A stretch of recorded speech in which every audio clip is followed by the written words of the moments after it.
Hey, everybody. Welcome to Science. This is going to be an interesting experience with us trying to do the distance learning thing. I'm going to do my best to keep all of the lectures that I give you pretty short. And if you have any questions, the most important thing that you can do is reach out to me through email, and I'll try to answer them as soon as I can. So please enjoy our next segment. Hi, everyone. Welcome to our unit on genetics. I think it's really important that when we have our unit that we frame it in an essential question. The essential question that we're really going to be looking to try to answer is what processes are responsible for life's unity and diversity? In other words, what makes us alike yet so very different? I think that one of the best ways to consider this is to look at this family of cats here. We know that they're all cats. They're all the same species, that being cat, but you'll notice that they're really different. Some are long-haired, some are short-haired, some are really big, some are a little small. It's important that we all have a common vocabulary, so I want to make sure that I define some of these words first. First thing up, we have genetics. Genetics is the study of heredity. But what's heredity? Well, heredity is the passing of traits from parent to offspring. But then you may say, hey, Mrs. Cronin, what are traits? Let me tell you that traits are a genetically determined characteristic of an individual. So let's go back to our cats again. If we were to describe some of the traits that we have, as I'd already mentioned, we could talk about the color of their fur, the length of their fur, how big they are, how small they are, how many toes do each of the cats have. Lots of different varieties you could use to describe what a cat is like. So one would argue that it's all in the family. If you have an orange mother cat, like we do right here, that's the mother cat, these are all of her babies, then all of her babies should be orange. But it doesn't always turn out that way. In fact, sometimes you can have a cat of one color that has a bunch of kittens that are a variety of different colors. Why does that happen? Well, that's one of the things that we're going to be exploring during our unit. What you need to understand is that these exact same principles apply to humans, and we have way more traits than you can possibly imagine. Everything from your hair color and texture to your foot shape and size. I chose these two pictures because I thought they were really interesting. The idea that you can have hair, which is very straight, to very, very curly, and even something like the shape of your toes. They can go from all slanted, like we see here on the bottom left, all the way over to them on the bottom right, all being exactly the same. Now, just for fun, what we're going to do is take a few minutes and explore some of the different traits that we have.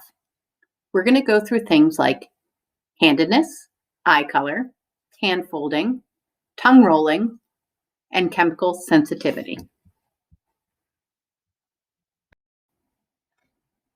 So starting first with handedness.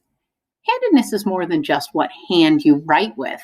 If you were to consider yourself to be left-handed or right-handed, what we're looking at is what hand do you use in the majority of your activities.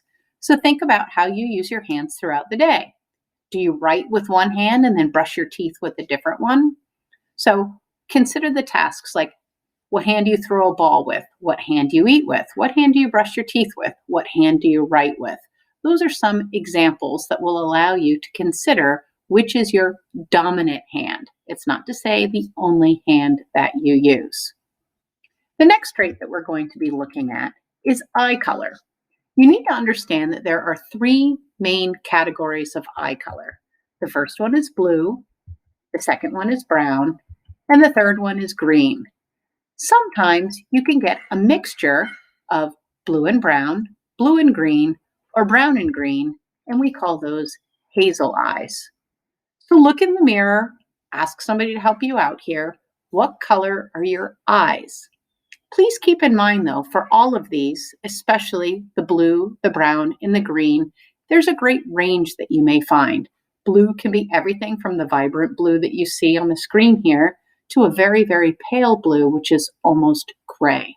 The same thing can go for brown eyes. You can have very brown eyes that are so dark that they look almost black, to some that are so light they look almost tan or amber in color.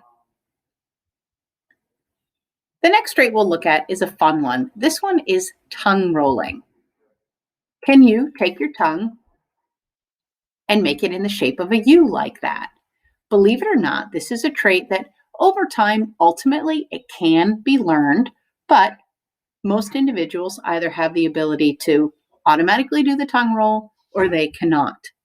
Some people can do some pretty crazy things too, like what they called on the previous screen. Oops, right there, that is what is known as a clover. The next one is hand clasping. I think this one is a whole lot of fun. So what you need to do is take your hands, and without thinking, what I want you to do is I want you to take them and I want you to fold them together like this. So you have your hands, you're going to fold them together like this.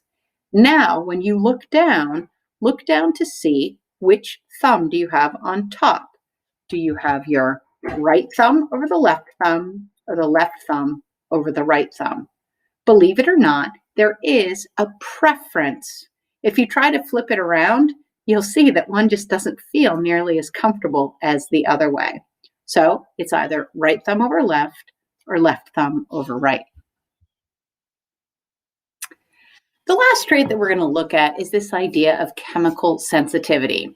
The chemical compound that I have up on the screen here is known as phenylthiocarbamide, and it's also known as PTC. This is a really fun one.